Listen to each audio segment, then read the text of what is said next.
사랑하는 바주중앙 가족 여러분, 안녕하십니까? 행복한 안식일 저녁입니다. 우리 이은영 전년의 기도가 참 감동이 있습니다. 청년들이 기도하니까 더 감동이 있는 것 같아요. 우리 집사님들도 물론 감동이 있지만, 오늘도 저는 하나님의 은혜로 이 거룩한 단에 섭니다. 인간의 말이 아닌 하나님의 말씀이 선포되어지기를 간절히 기도합니다. 성경의 맥잡기 29번째 시간입니다. 오늘 저는 세겜 언약이라는 제목으로 하나님께서 주시는 하늘의 귀한 은혜들을 나누고자 합니다. 우리는 성경의 중요한 부분들을 언약의 관점으로 보는 설교를 나누고 있습니다. 지난 시간에 여호수아 언약에 대해서 나누었는데요. 오늘도 계속해서 여호수아서를 살펴보도록 하겠습니다. 여호수아 11장 9절입니다. 여호수아가 여호와께서 자기에게 명령하신 대로 행하여 그들의 말 뒷발의 힘줄을 끊고 그들의 병거를 불로 살랐더라.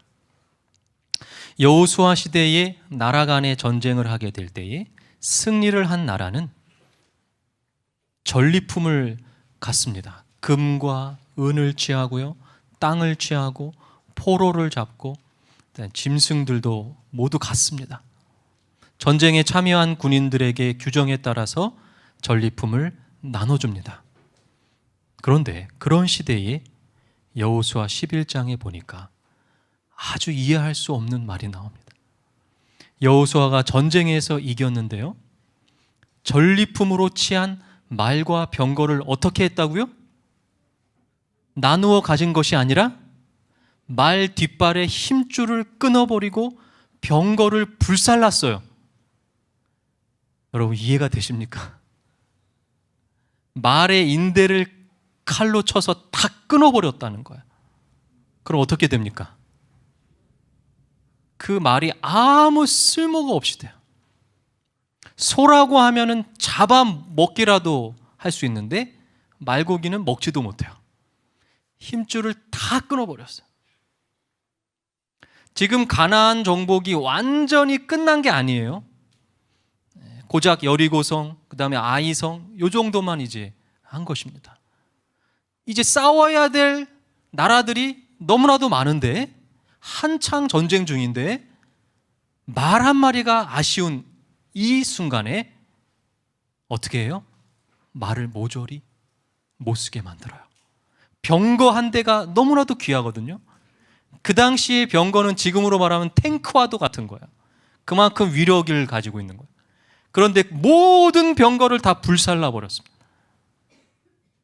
왜 그랬을까요? 여호수아는 왜 이런 행동을 하고 있는 것일까요? 언약의 관점으로 보지 않으면 결코 이해할 수가 없는 거예요. 여러분들이 구약 성경의 역사서에, 선지서에 이렇게 이해가 되지 않을 때에 어떤 책을 찾아보라고요? 맞습니다. 신명기. 언약 그 자체이며 구약 성경을 여는 열쇠인 신명기를 찾아보면 그 답이 나옵니다. 신명기 17장 16절. 그는 병마를 많이 두지 말 것이요 병마를 많이 얻으려고 그 백성을 애굽으로 돌아가게 하지 말 것이니 이는 여호와께서 너희에게 이르시기를 너희가 이후에는 그 길로 다시 돌아가지 말 것이라 하셨음이니라. 여호수아가 이스라엘의 대표자로서, 모세의 후계자로서 왕과 같은 위치에서 이스라엘 백성들에게 신명기의 말씀을 그대로 실천했어요. 여러분 놀라운 믿음 아닙니까? 지금 전쟁을 앞두고 있어요. 그런데 그 귀한 말들의 힘줄을 하나님의 말씀, 그것 때문에 다 병거를 다 불태울 때 여러분 그 장면을 한번 상상해 보세요. 얼마나 놀라운 일입니까? 그런데 성경에 이렇게 이 말씀을 실천한 왕이 여호수아를 포함해서 딱 2명 있습니다. 2명. 왜 그럴까요? 그만큼 이것을 실천하기가 힘들었다는 거예요. 누구였을까요? 여호수아 말고. 하나님이 너무나도 사랑했던 왕 다윗입니다. 다윗. 왜 다윗이 그렇게 사랑을 받았을까요? 언약에 신실했기 때문에 그래요. 사무엘하 8장 4절에 보면 다윗이 모압과의 전쟁에서 대승을 거둔 이후에 이런 놀라운 기록이 나옵니다. 마병 1700명과 보병 2만 명을 사로잡고 병거 100대의 말만 남기고 다윗이 그 외의 병거의 말은 다 발에 힘줄을 끊었더니 다윗이 다메섹 아람의 수비대를 두매 아람 사람이 다윗의 종이 되어 조공을 바치니라. 다윗이 어디로 가든지 여호와께서 뭐하게 하시니라? 아멘. 믿음을 가지고 정말 수많은 말을 조금만 남기고 거의 다 한 거나 마찬가지. 그러한 믿음을 가졌을 때에, 언약에 신실했을 때에 하나님께서는 다윗이 어디를 가든지 전쟁에서 승리할 수 있게 해주셨다는 거예요. 오늘 우리가 신명기를 문자 그대로 우리는 따르지는 않습니다. 우리가 말의 힘줄을 끊지는 않아요. 그러나 오늘 우리는 그 안에 사상과 정신, 영적으로 본받아야 할 많은 것들이 담겨져 있다는 거예요. 말씀을 읽고 묵상하고 하면서 신명기 말씀 하나하나의 의미를 날마다 마음에 되새기는 우리 모두가 되기를 간절히 바랍니다. 우리가 말씀을 매일 읽고 말씀을 묵상하지만 그것을 실천하지 못한다면 어떨까요? 여호수아 11장 15절입니다. 여호와께서 그의 종 모세에게 명령하신 것을 모세는 여호수아에게 명령하였고 여호수아는 그대로 행하여 여호와께서 모세에게 명하신 모든 것을 하나도 행하지 아니한 것이 없었더라. 성경은 여호수아를 뭐라고 평가합니까? 여호수아는 모세에게 명한 신명기 언약의 말씀을 100% 실천한 사람으로 평가하고 있어요. 여호수아라고 하는 이름은 사실 호세아라고 하는 이름하고 똑같은 이름이에요. 호세와 여호수아 똑같은 이름이에요. 이것이 이제 히브리어인데요. 헬라어로 하면 뭐가 되는지 아세요? 예수가 됩니다. 여호수아, 호세아 다 똑같은 이름인데 이 히브리식 이름을 헬라식으로 표기하면 예수가 되는 거예요. 여호수아, 호세아, 예수님과 똑같은 이름의 이 사람은 구약시대에 하나님의 언약을 100% 실천한 놀라운 예수님을 표상하는 모델로 우리들에게 제시되고 있는 것입니다.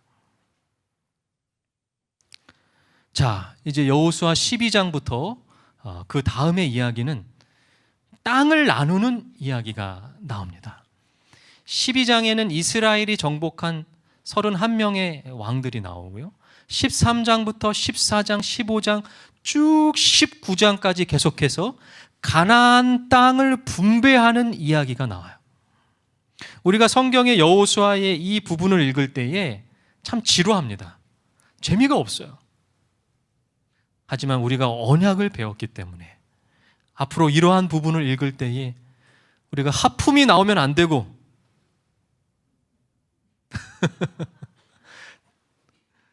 땅 분배하는 이야기를 읽을 때에 눈물이 나와야 돼. 눈물이. 졸음이 쏟아지면 안 되고. 예? 지금 여름이 이제 좀 돼가니까 제가 처음 파주중학교에 왔을 때는 조는 분이 한 분도 없었는데 이제 여름으로 좀 가니까 이제 한두 분씩 조는 분들이 생기는데 졸음이 쏟아지면 안 되고 뭐가 쏟아져야 돼요? 감동이 막 눈물이 쏟아져 나와요. 여러분 이 지도만 보세요. 얼마나 감동적입니까? 막 눈물이 막 나오잖아요 지금. 왜 이 사건이 의미심장합니까?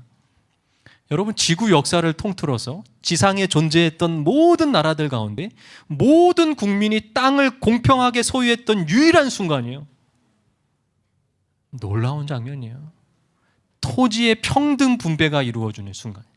이것이 인간의 제도나 사상으로 절대 불가능합니다. 어떠한 나라에서 이렇게 모든 국민이 땅을 공평하게 소유했던 역사가 있었습니까? 없었어요.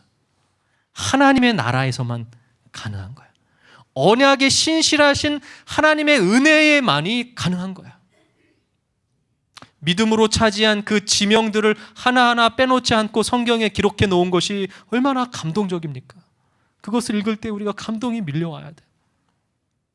여기서 특별히 레위 지파는 땅을 받지 못했습니다. 왜냐하면 특별한 사명이 있었어요. 땅 대신에 성을 받았는데 그들은 전국에 흩어졌어요. 12지파에 다 흩어져서 하나님 나라의 언약의 정체성을 잊지 않도록 도와주는 역할, 교육하고 깨어진 언약을 다시 회복하는 역할을 레위 지파가 한 것입니다. 그만큼 언약이 중요한 거예요. 자, 그런데 여러분, 이 지도에 보시면 여리고성을 정복하고 그 빨간 선으로 이제 아이성을 정복했죠. 그런데 갑자기 지금 정복해야 될 땅들이 많은데 이스라엘 백성들이 아이성에서 위로 올라가 보세요. 사마리아 지역의 에발산과 그리심산 사이에 있는 세겜이라고 하는 곳에 갑니다. 오늘 제목이 이제 세겜 언약인데요. 자, 여러분, 지금 한창 그 승리의 기쁨을 가지고 사기가 충천할 때 더 많은 나라를 정복해야 되는데 갑자기 여호수아는 이스라엘 백성들을 데리고 아주 멀리 떨어져 있는 세겜으로 올라갑니다. 왜 그랬을까요? 참 이상하죠? 세겜은 그들이 정복한 땅이 아직 아니었어요. 세겜으로 올라가는 길이 지금 지도에서 보시면, 지도에서도 꽤 먼데요. 이 아이성에서 약 32km 정도 80리길을 걸어서 가야 되는 결코 짧은 거리가 아니었어요. 이스라엘의 진이 지금 길갈이라고 하는 곳에 있었어요. 저기서 세겜까지 걸어서 가야만 했습니다. 아직 전쟁 중인 군대가 진을 떠나는 것처럼 위험한 행동이 없어요. 그런데 왜 이스라엘 백성들이 세겜으로 올라가야만 했을까요? 이미 정복한 여리고성이나 아이성에서 언약을 갱신할 수도 있었는데 그것이 훨씬 안전하잖아요. 왜 세겜이라고 하는 땅에 굳이 가야만 했을까요? 그 이유는 창세기 12장에 나옵니다. 그 땅은 바로 아브라함이 최초로 머문 땅이었고 장막을 친 곳이었어요. 창세기 12장 6절부터 7절입니다. 아브라함이 그 땅을 지나 세겜 땅 모래 상수리 나무에 이르니 그때에 가나안 사람이 그 땅에 거주하였더라. 여호와께서 아브라함에게 나타나 이르시되 내가 이 땅을 내 자손에게 주리라 하신지라. 자기에게 나타나신 여호와께 그가 그곳에서 제단을 쌓고. 와, 여러분, 놀라운 장면이에요. 약 500년 전에 하나님께서 아브라함에게 나타나셨는데 그곳이 세겜 땅이었어요.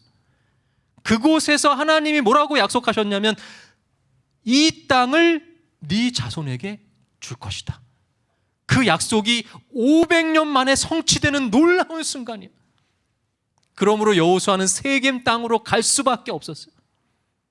그 500년 동안 인간의 불충성과 배도에도 불구하고 언약에 신실하신 하나님이 끝까지 그 약속을 붙잡고 이스라엘 백성들을 세겜 땅으로 불러오시고 그 가나안 땅을 밟고 그들이 드디어 가나안 땅을 얻게 되는,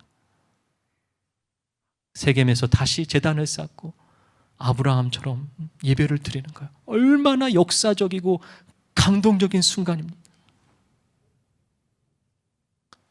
이렇게 할 수 있었던 것은 여호수아가 생각해서 한 게 아니에요. 신명기에 이미 그렇게 하라고 명령되어 있었어요. 11장 29절 30절. 내 하나님 여호와께서 내가 가서 차지할 땅으로 너를 인도하여 들이실 때에 너는 그리심산에서 축복을 선포하고 에발산에서 저주를 선포하라. 이 두 산은 요단강 저쪽 곧 해지는 쪽으로 가는 길 길갈 맞은편 모래 상수리 나무 곁에 아라바에 거주하는 가나안 족속의 땅에 있지 아니하냐. 모세에게 하나님께서 신명기를 주실 때에 이미 여호수아가 세겜에 가서 예배를 드릴 것을 예언하시고 미리 하나님께서 말씀해 주셨어요. 명령해 주셨어요. 그것이 정확하게 성취되었는데요. 이곳이 바로 지금의 세겜입니다. 지금 찍은 사진이요. 여러분들이 보시는 오른쪽에 산이 그리심산이고요. 바로 맞은편이 에발산입니다. 그 가운데가 이제 세겜이에요. 이곳에서 이제 그리심산에서는 축복을, 에발산은 저주를 선포하는데요. 그래서 영어에 이제 에빌이라고 하는 단어가 이 에발에서 나온 거예요. 에발산에서. 악하다라고 하는 거. 나쁜, 부도덕하다. 근데 여기서 우리가 한 가지 질문이 있습니다. 이스라엘 백성들이 제단을 쌓고 번제와 화목제를 드리면서 언약을 다시 갱신하는데요. 그리심산에서, 축복의 산에서 제단을 쌓았을까요? 아니면 에발산, 저주의 산에서 제단을 쌓았을까요? 30절을 보겠습니다. 그때 여호수아가 이스라엘의 하나님 여호와를 위하여 어디에서? 에발산에 제단을 쌓으니. 왜 축복의 산 그리심산에 제단을 쌓지 않고 저주의 산인 에발산에 제단을 쌓았을까요? 언약의 관점으로 봐야 돼요. 저주의 산에서는 저주의 말이 선포되고 있지만 그 저주의 말들이 예수 그리스도의 피를 상징하는 제물들이 쪼개어지고 피가 날 때에, 예수 그리스도의 희생으로 불태워질 때에 그 저주의 말이 반대편에 있는 축복의 말과 합쳐져서 다시 우리에게 축복으로 돌아온다는 거예요. 여호수아는 제단뿐 아니라 한 가지를 에발산에 더 세우게 되는데요. 여호수아가 거기서 모세가 기록한 율법을 이스라엘 자손의 목전에서 그 돌에 기록하매, 아주 커다란 돌 기념비를 세웠는데 그 위에 무엇을 기록했냐면 십계명과 모세가 기록한 율법들을 기록합니다. 영감의 글은 이 율법들이 신명기라고 말하고 있어요. 다시 한번 이스라엘 백성들에게 신명기의 언약을 갱신하고 상기시키는 거야. 언약 갱신이라고 하는 것은 한마디로 율법의 말씀들을 돌판에서 마음판으로 되새기는 작업이에요. 이제 이스라엘 백성들은 돌판에 기록된 언약들을 자신의 마음판에 새기는 일을 해야만 했습니다. 그리고 이제 우리는 언약의 백성으로서 구약 시대의 언약들을 오늘 우리의 시간으로 끌어들여서 오늘 이 시간, 이 자리가 여러분들에게 세겜이 되시기를 간절히 바랍니다. 이곳에서 여러분들은 다시 한번 언약을 갱신하시고 언약을 지키기로 맹세하시면서 언약을 실천하게 되시기를 간절히 기도합니다. 여호수아 24장 15절입니다. 만일 여호와를 섬기는 것이 너희에게 좋지 않게 보이거든 너희 조상들이 강 저쪽에서 섬기던 신들이든지 또는 너희가 거주하는 땅에 있는 아모리 족속의 신들이든지 너희가 섬길 자를 오늘 택하라. 오직 나와 내 집은 여호와를 섬기겠노라. 여호수아는 아브라함 때부터 시작해서 가나안 정복에 이르기까지 그 언약의 장구한 역사를 설교하면서 위대한 연설을 하면서 마지막에 이렇게 이야기했습니다. 너희들이 보기 좋아 보이는 신들을 섬기든지 가나안의 신들을 섬기든지 오늘 언약의 백성으로서 하나님을 섬기든지 선택하라. 이렇게 이야기했어요. 그때 백성들이 이렇게 말합니다. 24장 18절 그러므로 우리도 여호와를 섬기리니 그는 우리의 하나님이십니다. 아멘. 백성들이 일제히 대답하는 거예요. 여호와 하나님의 위대하신 역사, 출애굽 사건, 광야 사건, 가나안에서 이루었던 놀라운 기적들을 열거하면서 우리도 하나님을 섬기겠습니다라고 한 목소리로 결심을 표현했어요. 그럴 때 여호수아가 어떻게 반응을 했을까요? 그래, 잘했어. 그 결심 절대 변하지 마라. 이렇게 용기를 주는 것이 정상이 아닌가요? 그런데 여러분, 여호수아는 백성들에게 이렇게 이야기합니다. 19절입니다.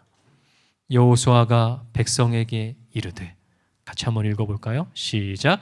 너희가 여호와를 능히 섬기지 못할 것은 그는 거룩하신 하나님이시요 질투하시는 하나님이시니 너희의 잘못과 죄들을 사하지 아니하실 것임이라.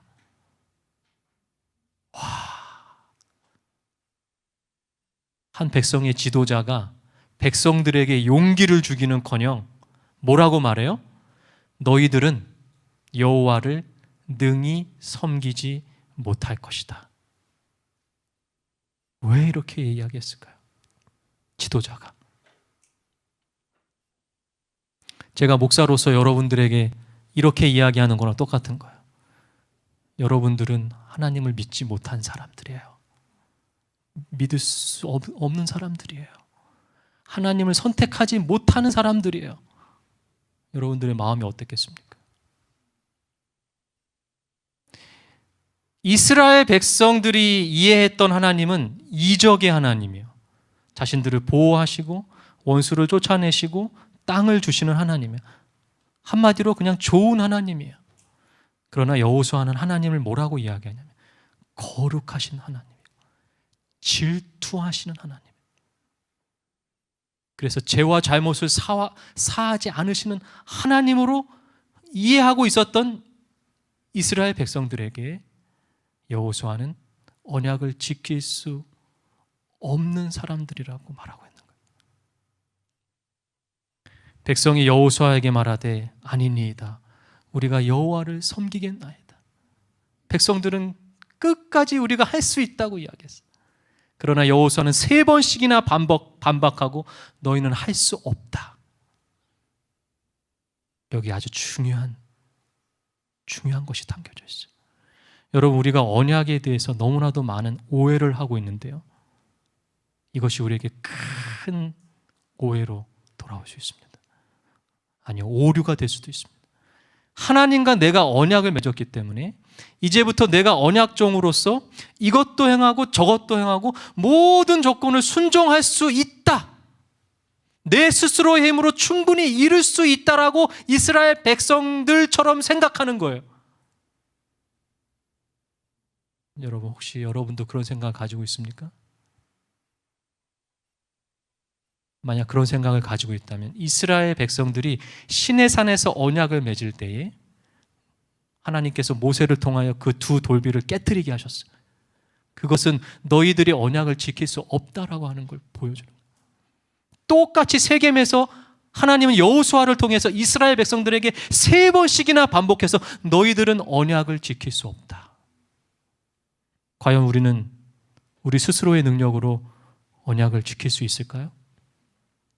영감의 글은 이렇게 말합니다.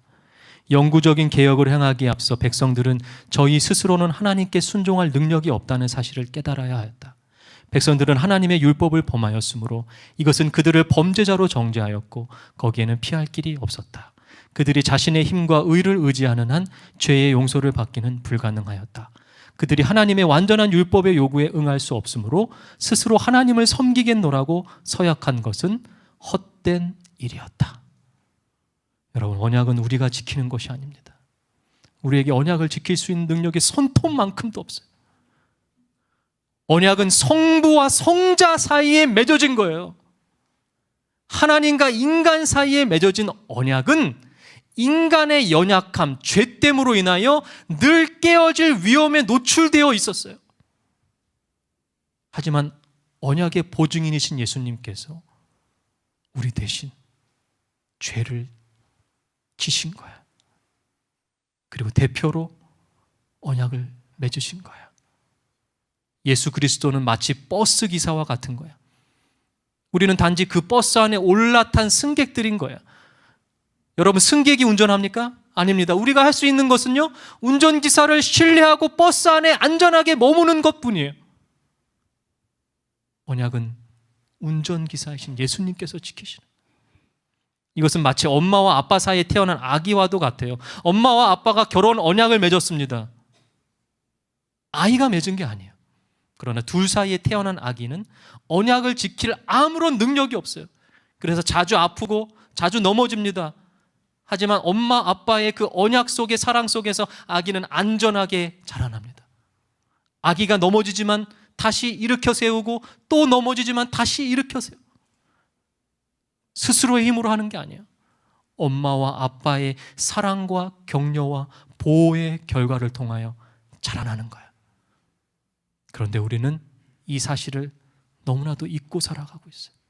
마치 우리가 스스로 언약을 지킬 수 있을 것이라고 생각하고 그렇게 살아가고 있어요.